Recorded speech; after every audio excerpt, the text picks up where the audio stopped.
Para po sa topic natin na redemption, dito po pinag-usapan natin na yung Diyos natin, bagamat alam niya lahat ng bagay, sinasabi niya sa banal na kasulatan na lahat ng mga kasalanan natin ay hindi niya naaalalahanin pa.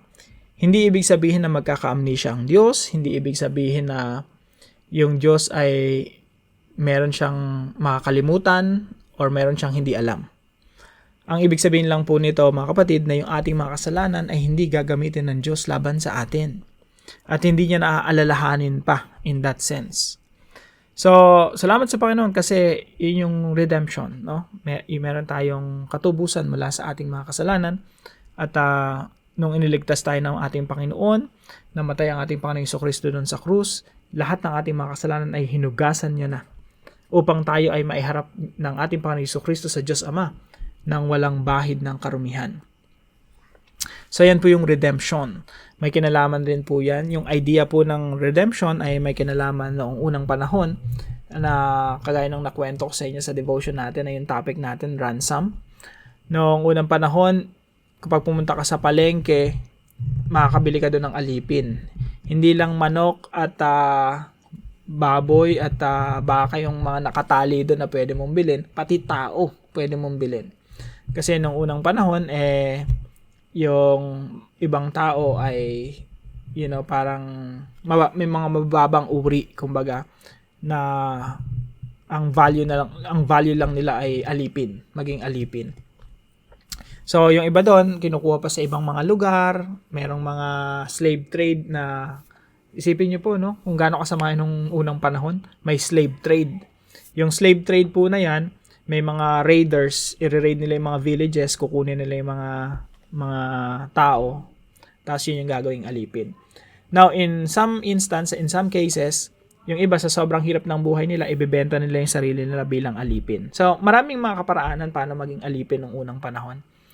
Pero yung idea po ng redemption ay nandun ka sa market, slave market, no?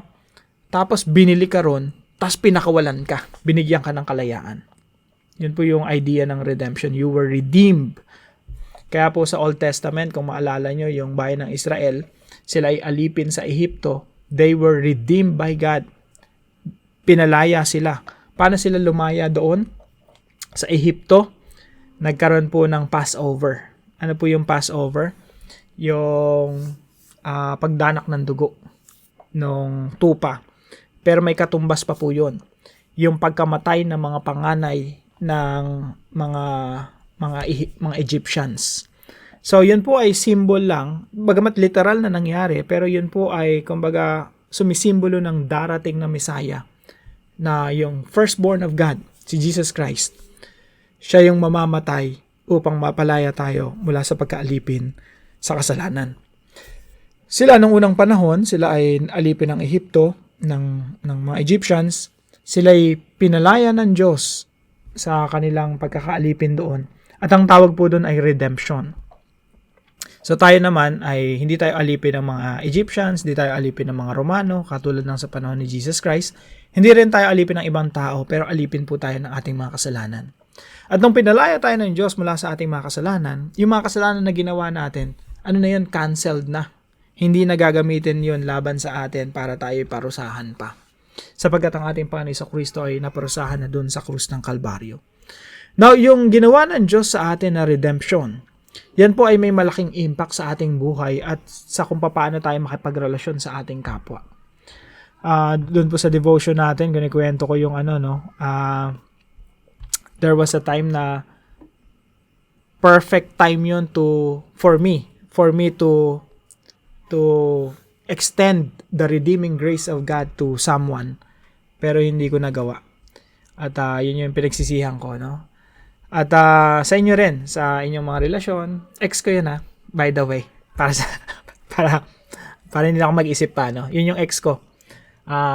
Kumbaga nakatingin ako sa mga mali niya lagi. Tapos pag magkasama kami, nag-aaway lang kami na nag-aaway.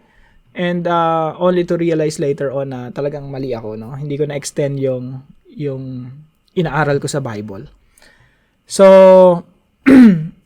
ngayon, natutunan ko na siya So, syempre, pag yung asawa ko, lagi ko nakakalimutan. Pag nagkamali yung asawa ko, lagi ko nakakalimutan na yung kasalanan niya.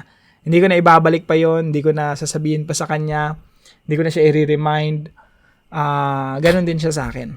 Ang sarap ng ganong klaseng relasyon na talagang burado na yung kasalanan. No? Kasi asama mo yan you have to makasama mo yan habang buhay. Hindi mo na gagamitin yung kasalanan niya in the past against her or against him. So, I hope may ganun ring impact yung concept ng redemption sa mga relasyon natin, no? Kaya nga po, yung redemption, maayos niya yung relasyon mo sa Diyos, at the same time, maayos niya yung relationship mo sa kapwa mo.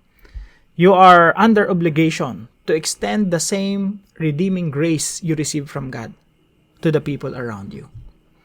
Kaya po, yung church, dyan dapat nararanasan yung redemption. Yun lang lagi kong tinuturo yung church, yung community of God. Lahat ng makasalanan tao, welcome dyan. Yung church, it's a place for sinners, para talaga sa mga makasalanan yan. At dyan nakakatagpo ng katubusan, ng redemption, ng forgiveness, ng love, ng grace, yung mga taong nagkakasala. So, I hope meron po kayo natutunan sa devotion natin na ito. Pagpalain po kayo ng ating Panginoon. At salamat po sa inyong pakikisa dito sa ating daily devotions. See you po tomorrow.